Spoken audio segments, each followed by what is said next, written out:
Welcome back, everyone, with another episode of the Playing Kidz podcast here. And this, we've been having issues with this internet, so yeah, this is take 20 here. But we're gonna get through this, people. Okay. Anyways, this episode, it was with my buddy from college, Carlos, who I met when we in rugby. So we met together. We played rugby for a few years or so. We actually got into it before we were friends, we kind of didn't get along at first. And then we kind of realized that, that was kind of stupid to have beef and we're both wrestlers. So I kind of, tightened the bond a little. So we roll around and stuff like that. Both like jujitsu, both like a lot of things in common, actually. So I don't know why we didn't get along. But anyways, turned out to be really one of my good friends. Still talk to him to this day. And, had a cool conversation with him. Right, graduated with an engineering degree from UCSD. He's now pursuing his PhD. He's starting up his own biotech business with a few other buddies in his PhD program. So that's pretty cool. We talked about that, what it's like, being a student and then kind of starting up his own business, getting grants and all that kind of stuff. So cool conversation there, and he showed us how to make some palomas, right? A little tequila, a little squirt, a little chamoy. Turned out pretty good. Same, bro. Yeah. Anyways, that's enough from us. Rudy, you got anything? No, I think that's about it. Yeah. As you can tell, this is a different format. We're not doing Enjoy the it episode. FaceTime. Hold on, time out. This is a different format just because I moved. And we're a little bit further apart now, so we're going to try to make some adjustments here. But bear with us, and we're going to tidy things up here. Hopefully, we don't have as much glitches with better Wi-Fi. I'm sure that we'll take care of that. But it's enough from us. Now to the episode. It's a fact. So basically, did your older siblings also go to was it very math? Were they math? No, so I mean, my sister is training right now to be an LVN, so a nurse, and my brother's actually in real estate. So my sister was a cheerleader. We all went to West Covina. My sister was in cheer and all that. My brother was actually in football and wrestling, and that's kind of like one of my role models growing up, and still is. Right. He actually placed fifth in state. Starting quarterback for the football team. Like, my brother was kind of my inspiration to why I started wrestling, why I started football. Right. And so so it's just looking up to older siblings that really pushed me to succeed. Yeah. And then so now we're in college, and how did that go? What was your experience in college? Where'd you go to college? So I did my undergraduate degree at UC San Diego. Okay. So I graduated in Los Angeles. I lived in Los Angeles, graduated from West Covina in high school, and then I moved to San Diego when I was 18 to start my undergraduate degree in chemical engineering. And honestly, the freshman year, so UCSD is a quarter system. So, it's not your traditional semester. It's a 10-week period. It goes by quick. You got 2 midterms, a final, and you just kind of always grinding. But it took me a while to get accustomed. So, my first two quarters were pretty bad. I feel you, bro. I was ready. That's what am I doing here? I went from being top of my class, killing it in school and whatnot, to now actually having to study. You can't just show up and take it up and take the test and be good, or Didn't get no more little honor roll, Yeah, no more participation. Participation points. You don't get any more participation points. Teachers aren't there to hold your hand. Teachers don't care if you pass or fail. Yeah. And that's honestly the truth. So that's life, bro. That's honestly another challenge for me.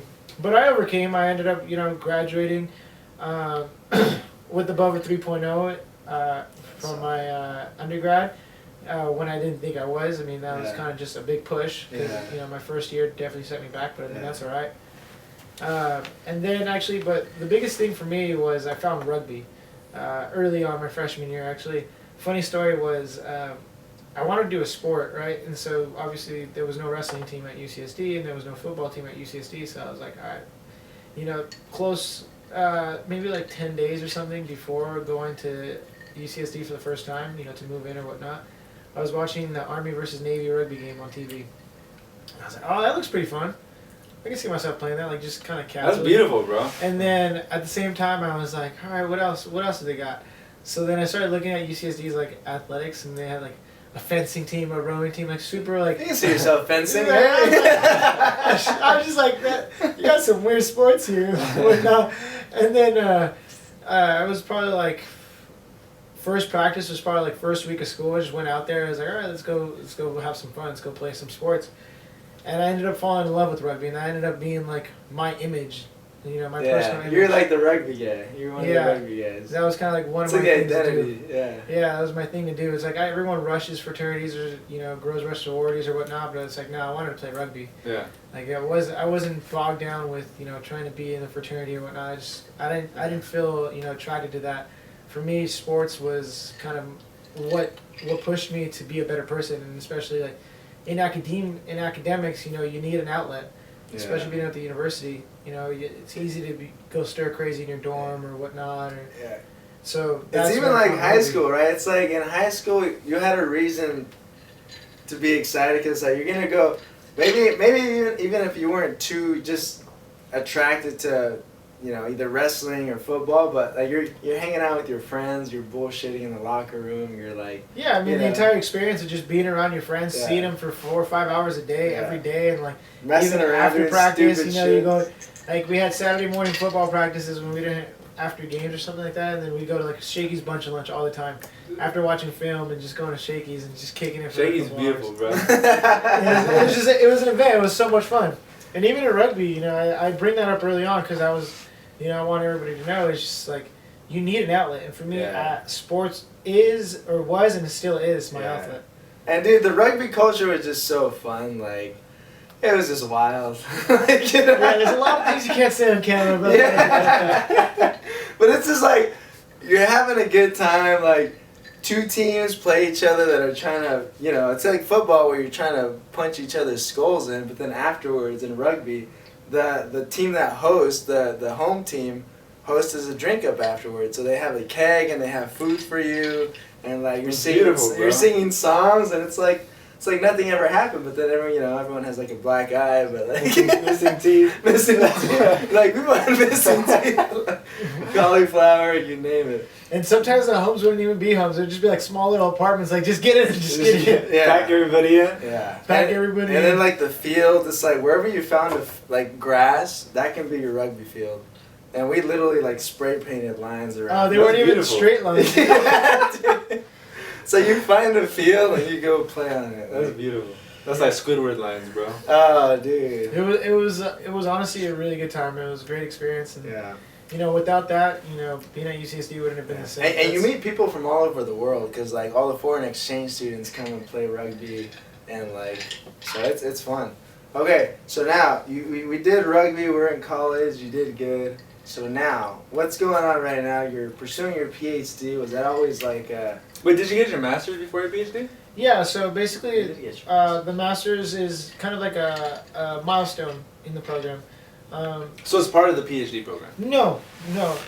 They're completely separate, but what I did was I took enough credits and classes and did enough work to be able to qualify for this thing called the qualifying exam. And so it's kind of like a cumulative exam where, you have 3 professors from the department grilling you on anything engineering. They can ask you anything from physics, anything from your undergrads, all the way up to, where you're at now. So it's kind of a really rough test. It's a verbal test. It's not like a handwritten test. They go there and they ask you, like, okay, describe this, or explain to me this, or they're just grilling you. Yeah. Imagine you're just standing in the middle, and there's like they're up here, like standing in some like. It was actually like a room like this with a whiteboard behind me, and they're like, "Okay, go." And let me ask you the first question, and they kind of just like start talking to you, and the idea of that is like to determine rather if they feel comfortable enough passing you. Right. Because it's kind of the department's name on the degree, so it's kind of the screening process. Right. So I ended up passing that, thankfully, and then I continued on to the PhD. So then I transitioned into the PhD. So that was kind of all my plan in the beginning, is go into a master's program. The reason why I did that was because the admission rate for a master's program is much larger than it is for a PhD program. Okay, so you're like, I have a better shot at getting a master's. Yeah. Than a PhD. So you understood the fact that Or were you so you were planning on getting a PhD, but Yeah, you said, okay, I was. maybe I'll take this step first, Yeah. and Yeah. then I'll take this other step. The reason being is also because as a master's student, they admit maybe like 50 to 70 people. Compared to a PhD, they admit 10 to 15. Right. Okay. So, but you knew the ultimate goal was the getting PhD. a PhD. Yeah. And as an undergrad student, what was the vision of getting that PhD? What was the purpose? So I actually didn't want to go to grad school until maybe like junior year of college.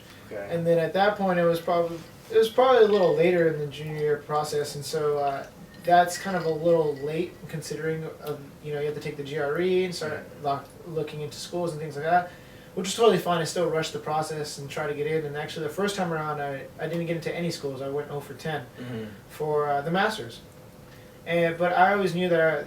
So I'm the type of person that's like, I have this vision in mind, I'm gonna go ahead and get it no matter how it happens or what I need to do type thing. So I took a year off after I graduated and I went to go work at a small startup here in San Diego. But at the same time I was also prepping to take the GRE again, which is kind of the SAT but for grad school. And then from there, I passed the GRE, I got the scores that I needed, and I basically, the only difference in my resume now was a higher GRE score in this job that I had for a year. I reapplied to grad school and I got into 8 out of 10 schools. That's beautiful. Was it like when you applied initially to those 10 grad schools? Yeah, I'm feeling the tequila now. I'm feeling it. By the way, this is what is this called? Paloma. Paloma. So we got Carlos. He made us some palomas and Yeah, we're feeling them. we're feeling them. Basically, when you first didn't get admitted, was it how do I say, like, initially, like, was it hard? Was it what like, was like? well, yeah, what was going on in your head? Was it like, shit, like, I'm not gonna be able to, like, go to fucking... No, I never had that kind of mindset where like, So you didn't panic? fuck. No, I didn't really You were panic. cool. I was like, alright, What do I need to do? Yeah, what do I need to do to get better? That's the right mindset, right? Yeah, what do I need to do to get better? But yeah, so it's just kind of like the mindset of, I have this vision, I don't know when, I don't know where, but it's going to happen. Okay. And thankfully, it only took me a year. Yeah. I took a year off, got back on the horse, and then... And in your mind, what was the purpose of the PhD? Is it to get like did you know that you were trying to go into business, or did you want to be an academic, or what was the purpose? The purpose of the PhD was mainly to, I can say I'm going to change the world, but frankly, I just wanted to make more money. No, hey, it's the money truth. is good, bro. The truth will set you free. And you can use the money to change the world, Yes, possibly. exactly, bro. I saw, the opportunities that I had in chemical engineering, and also I didn't want to move out of California, so I saw opportunities in chemical engineering. I had to move to plants like rural Texas or Florida, or go to these Great Plains states. And you make great money. You make, 90, 100K living in Texas or living in Florida, and yeah, that's great money. But I didn't really see myself happy. And closer to my end of my undergraduate years, I started getting into bioengineering, joining clubs such as EWH. So you're still trying to like test out things to see what kind of hit. Like, what do I actually want to do? Yeah. So then I fell in love with like bioengineering and biology itself, and I always had this mindset too where, I always played through the idea of being a doctor, but then I thought to myself, that's going to take too much time, and I don't know if I have, the mental capacity or just to go through that entire thing. It's time, man. And so then I was like, okay, what else can I do? And then I started thinking bioengineering, and the way I think of bioengineering is bioengineers create the tools that the doctors will use to save the world. Right. And so I don't mind being that, behind the scenes guy that's making the stuff, because at the end of the day, it's my innovation, my creations that are, being used every day. That's true. And although I'm not necessarily getting the recognition, it's not about the recognition. Right. So not only that, but I have more of an opportunity to work where and when I want. Yeah. So then that's when I wanted to go into grad school, and that's where I ended up in bioengineering program for grad school. Yeah. Well, look, if you're happy at what you're doing and you're making a lot of money doing it, I don't see any better combination. There's no better combination right there. Yeah. Like, I remember, going through these programs, like pre-med programs, and they always ask why you want to be a doctor. Everyone always leaves make good money till the end, but everyone's thinking it, it's not a bad thing to make a lot of money. That just means that your service or whatever you're providing is have high worth, That's all that means. Because you could find another job that might make you happy but won't make you as much money, and then Yeah. you're just like, well, I'd rather have a job that makes me happy and makes me a lot of money Yeah. too. So Yeah. no, If for you sure. get the best of, If you get- best of both worlds. I mean, yeah. I always have this idea where it's like you, as an individual, you have two legs to stand on, right? But what happens, what I feel like, is you have one leg that makes you money, but you're not necessarily happy, and you're just good at it. And you have your other leg, which is your side hustle, that necessarily doesn't make you any money right now, but it's something that makes you happy. Yeah. And so the entire purpose of life is trying to find a way to converge the two with what you do makes you a lot of money. That's harmony, bro. That's harmony. That's what. That's And- Yin and harmony. yang, Yin bro. and And you yang. definitely have to Yin and work yang. towards that. That doesn't just happen overnight. That's something that you have to keep working at. That's it. the journey, bro. And that's really the journey. That's where you take your step back and reflect and see how far I've gone. You know, a lot of people diverge away from that and stay unhappy. Like, oh, I'm really good at this, it makes me money, but I'm not happy. Yeah. But then they haven't started building on that other leg where this is what I really want to do, but it makes me no money. And so people are always caught up on this idea of money, but the idea shouldn't be that my side hustle doesn't make me money. The idea should be like my side hustle makes me happy. Right. And eventually you become so good at your side hustle that it has value. Yeah. Yeah. You know, nothing has value just instantly. You have to work You at have it. to work for it, yeah. So Exactly. one thing might have value that doesn't make you happy, and that's fine. It has value. It has a reason to exist. So you got to keep working at that. But at the same time, you have to try to build your other legs so Yeah. you're stable. Yeah. And eventually they'll converge, and that's Yeah. kind of like when you find yourself. And especially if what you're doing is solving a problem, then that's when it has like that's if you're solving a problem for like a certain industry or whatever, and that's when if you're solving problems, you're gonna be rewarded for that. Yeah. Okay, cool. So, and now, you're doing your PhD, and then now I know that you kind of co-founded a business or founded a business. How did that happen? Was that always part of the vision, or like, No, what actually, the heck happened there? So I've always had this business mindset, right? But as an entrepreneur and things like that. And then actually, UCSD, when I got to grad school, they actually offered a program through the Institute Global Entrepreneur Center, IGE they call it, at UCSD. And they had these classes for, if you have an idea, come down, let's talk about it, let's build a business plan together and things like that.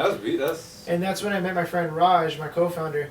And he was actually working on a technology for stretchable batteries. So the idea of creating a battery that can be stretchable but also printable, like a screen printed shirt, where basically you make your ink, you bring it over a stencil, but that battery that was created actually has flexible elastic properties.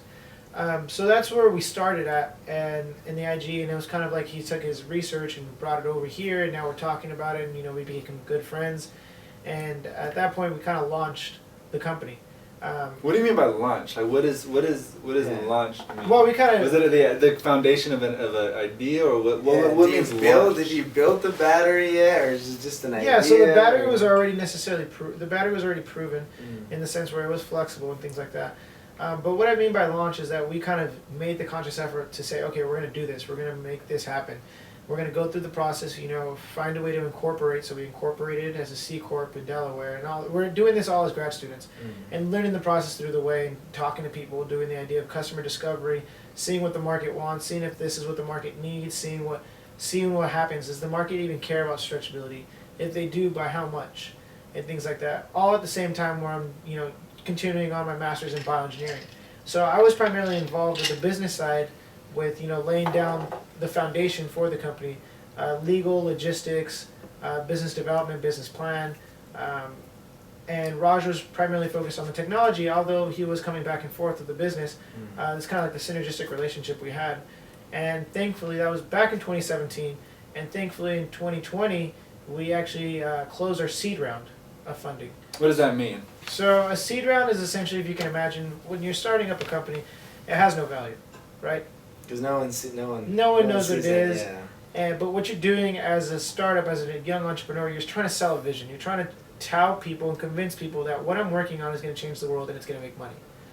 And so an investment, you can write grants, you can go through small grants and whatnot, and that's kind of like what we did too, go through pitch competitions. I've been to New York, I've been to Houston, I've been to SF, and all for these pitch competitions where we go, present, and see if we can entice people and network. But an investment is primarily to start kind of ramping things up. So if you can imagine when you have a plant, right? A seed investment is when you have your seed and you plant it in the soil, and you planted the seed. right? So as an investor, what they're doing is they're watering the seed so it can sprout. Right. So that's kind of what's happening to us is we got a seed investment, which is a small amount of money, to be able to jumpstart the business, to be able to hire, to be able to start creating things and whatnot, because they believed so much in our vision that we told them that they're willing to put their money into the future. Right.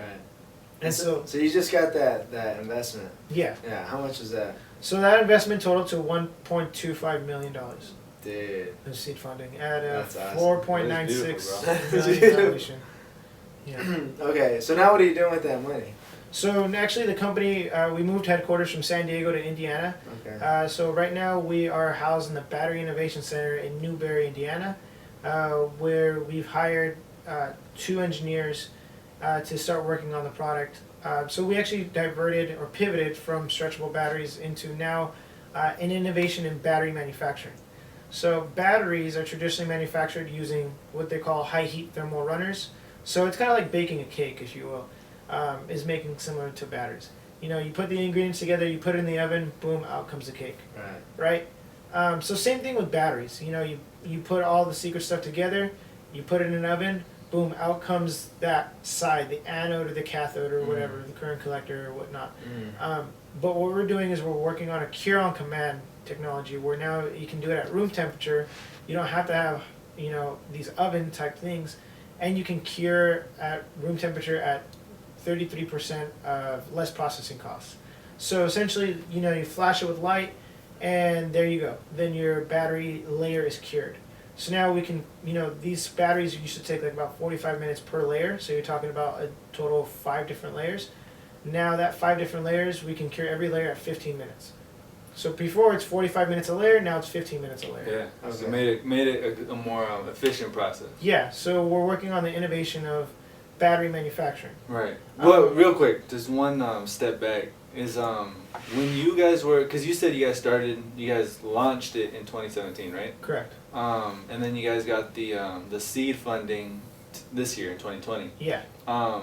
In those 3 years, was there like a lot of, was it hard? Like, was there a lot of rejection trying to get this like? Oh yeah, 100% along the way. Yeah. I had to keep changing the idea. We have to keep fighting everybody. It's honestly the same story that you'll hear from any entrepreneur. Everyone thinks you're crazy. Everyone's kind of voting against you, voting that you guys would fail. Right. And kind of, you have your supporters, but they're more like cheerleaders. They're not really willing to put pen on paper. The cheerleaders.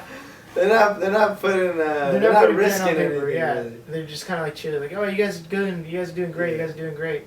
Yeah. But yeah, you're going through this process, and you get a lot of faces coming in and out. Yeah. But yeah, a lot of rejection, a lot of growing in terms of being able to Right. take this and take it for what it is, but keep going, keep working on your vision, Yeah. and don't let anybody derail you. Yeah. Now, did you need a PhD for this, or is this something that you could have done without a PhD?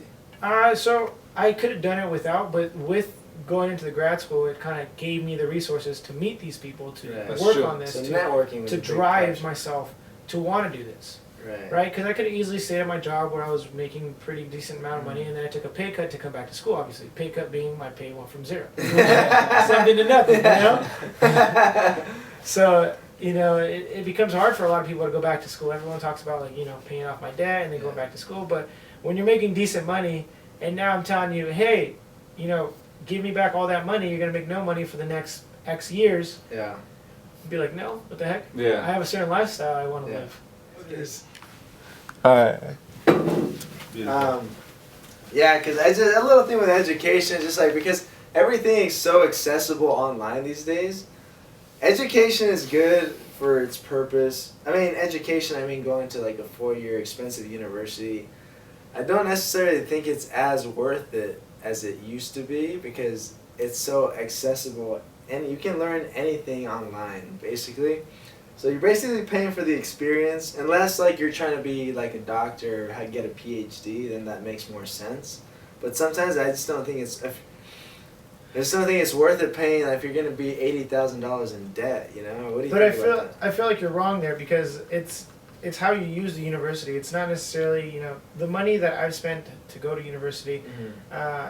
It's how you utilize those resources. Right. They give you the tools to become better. They give you Right. the tools to network with people who are better than you. It's from Right. people all over, from doctors Mhm. to scholars across the board. Mhm. And on top of that, it gives you kind of growth, personal growth in terms of mental growth. You Right. meet different people from different parts of the world, different creeds, different colors, different ideologies. And that's all to better yourself. You don't get, Right. all this information's accessible at the fingertips of Google and everything like that, but you're not going to do it. You're not going to skim through all those books. You're not going to go Right. through it yourself. Right. Everyone talks about the idea of emancipating yourself from, the education system, but the reality of things is you're not. You're just not. Mhm. I can see that too, because it's possible that, when you don't have a reason, you have less of an incentive. Yeah. Even if just a grade is an incentive, to go and to learn. Right. It might. I mean, for certain individuals who are extremely driven, Yeah. maybe like from Good Will Hunting Yeah. and stuff. I don't know if you've Yeah. seen the movie, but It's a great movie. it's a great movie. But I can see that too. Yeah, I agree it has its value, but I guess what I'm trying to say is that I think a lot of people these days are thinking that because I have a degree, I have the right to get paid a certain amount of money, and that's just not how it works. That's exactly. I agree with you there, but at the same time, I think these people are jaded. They don't understand. Yes. That working for free is part of the process because you have to Yes. learn. Yes. They're not at the destination just because you have a degree. Yet. Yeah, that's you- not. you- That's you not haven't the end. The learned degree anything yet. itself doesn't mean anything. You haven't built any value for yourself. Yes. And that's why the university is actually helpful because yes, you're taking these classes, but the classes are primary. Yes, I shouldn't say that they're secondary, but at the same time, it's like the way you network, the way you use these resources, the way you use this knowledge to start building value while you're in the university is supposed to lead you to your degree, to lead you to money. Yes. Right? So when you're in the university, it's a hub of innovation. It's a hub to think. It's time for you to think. Right? When you're in the Yes. workforce, it's time for you to do. Yes. And so at the university, if you're not utilizing the university to think, then that's your fault. You're not entitled to any money. You had 4 years. That's of what I'm your trying to say. undergrad. You're not entitled to any money just because you have a degree. That doesn't mean shit. Like you should, I think going to school and working. Like no work should be beneath you. Like any worth. I think a lot of experience. Like okay, so say I'm an employer. You have your degree. Maybe it's in biology, maybe it's in chemistry, or whatever. I'm gonna be like, all right, so there's a bunch of people applying for this job. Okay, what can you do for me? You have a degree, so you got an interview. Maybe you know how to do something, but what can value you do you do? bring my company? Yeah, That's the and bigger maybe there's question. somebody that didn't go to college but has all this work experience and has experience managing people and that kind of thing. Like I don't know. Sometimes but the degree is more of a.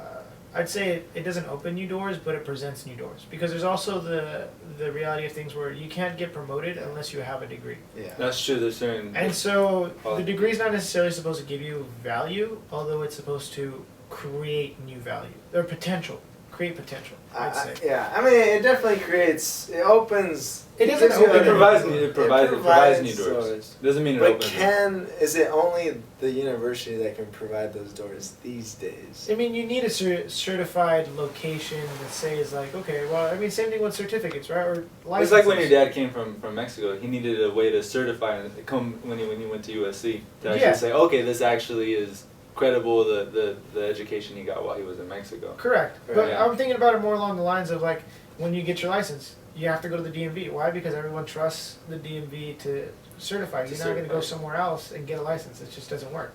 So you're going to have to go to a university, accredited university, to get that degree because you can't go anywhere else. Right. And you can take, certificate classes like Coursera and things like that, but that's not necessarily, certified by individuals who are practicing the stuff, who have value. Right. The way the degree I see it is like someone who has value is saying that they have potential value. Right. I mean, I definitely see the value in right. Like I said, I think it depends on what you're trying to do, but I think there's something to be said for having practical, practical knowledge in the real world, and then applying that to because a lot of college is theory based. Yeah. And so sometimes that just doesn't work out in the real world. And so I think if you're having both, then you can have a more reasonable. Oh, 100%. I completely agree with you. We're on the same Yeah. page there. Yeah. And I think more people need to do that. Like, and it's okay if internships are free. Like, yeah, they're taking their time to teach you versus like, say I deserve to be paid for this. Right. So I think what I'm trying to say is like an entitled attitude. Yeah. And I think that's hurting some people. And I would just like to emphasize how like, you should be grateful for the opportunity to learn as you're working. And then once you have the skills, you can be like, and then you want to get paid. It's like, hey, well, I can do this. I can solve these problems for you. I can do X. Yeah, Y, and Z. because if you can't problem solve, then what value does that bring to anybody? Yeah, and I think too, like it's also like, no one should think that that's the end of the journey.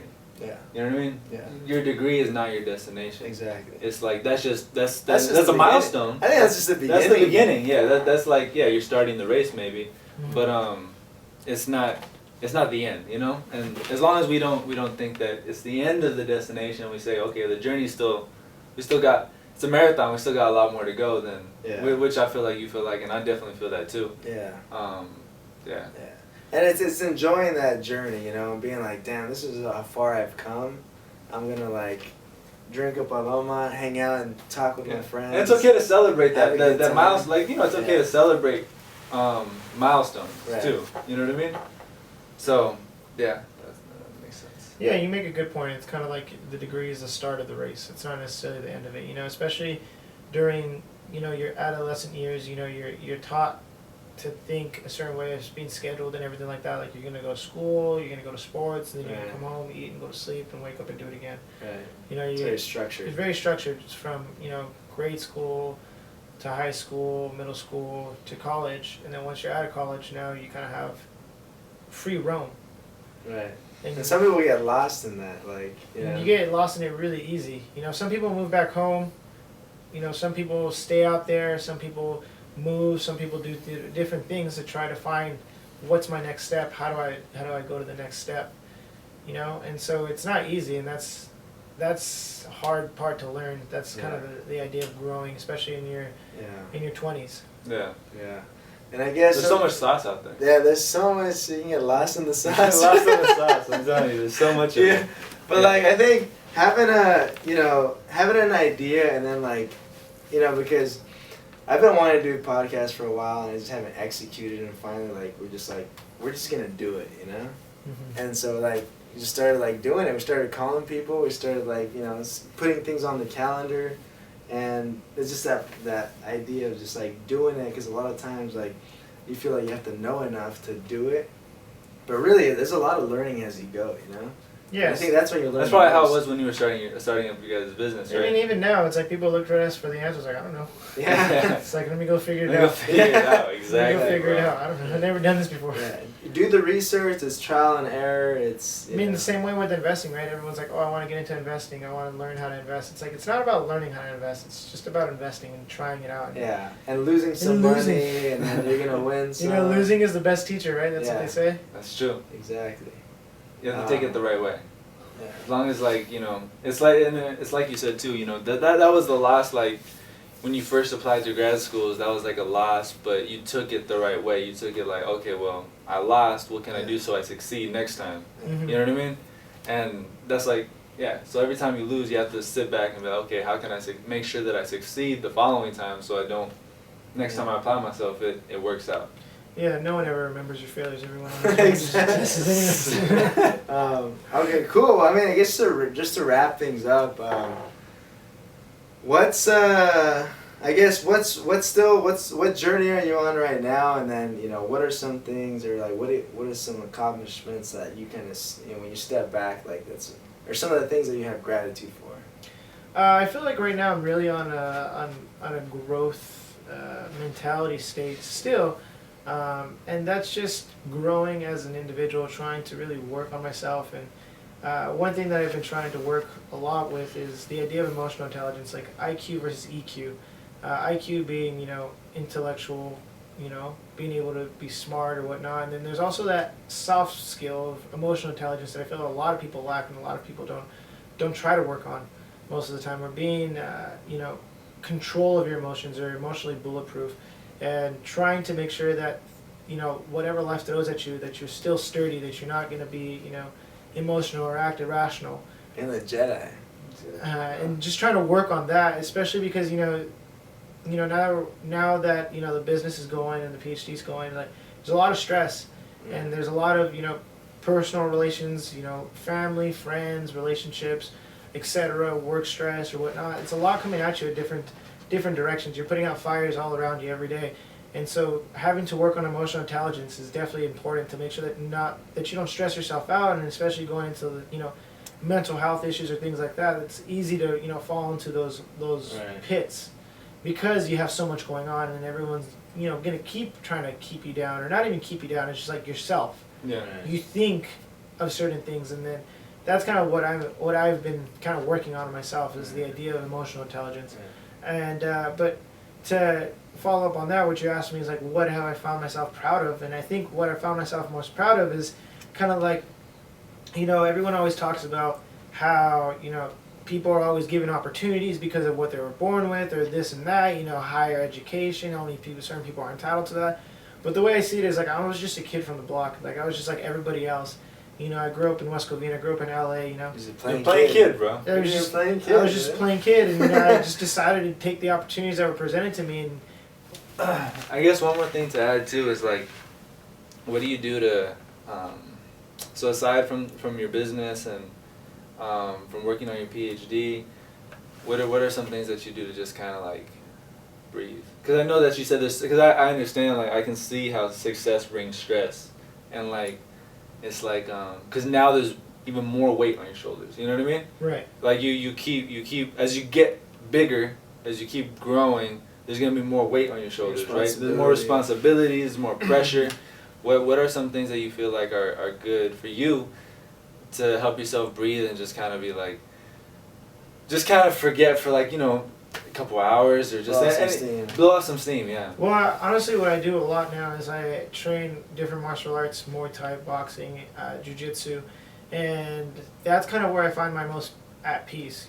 When you step on the mats and you get humbled, you get kicked, you get punched, you get tapped out, you're over here, everyone's just a normal dude no matter what. Like the guy I'm fighting can be a police officer, I'm the scientist, or a businessman, a lawyer, or whatnot. But once you step on, all that is stripped away from you. Yeah, You're just two people, trying to bring each other to the brink of death without killing each other. And then afterwards you shake hands. And then, I always say this is like, I think the most relaxing thing is when you're fighting for your life, because you have you have no other option but to focus in on the situation at hand. Leave all and any stress and problems at the door, like, and if you don't, it's gonna end up bad for you. So you have to really just focus on that, like, leave it there.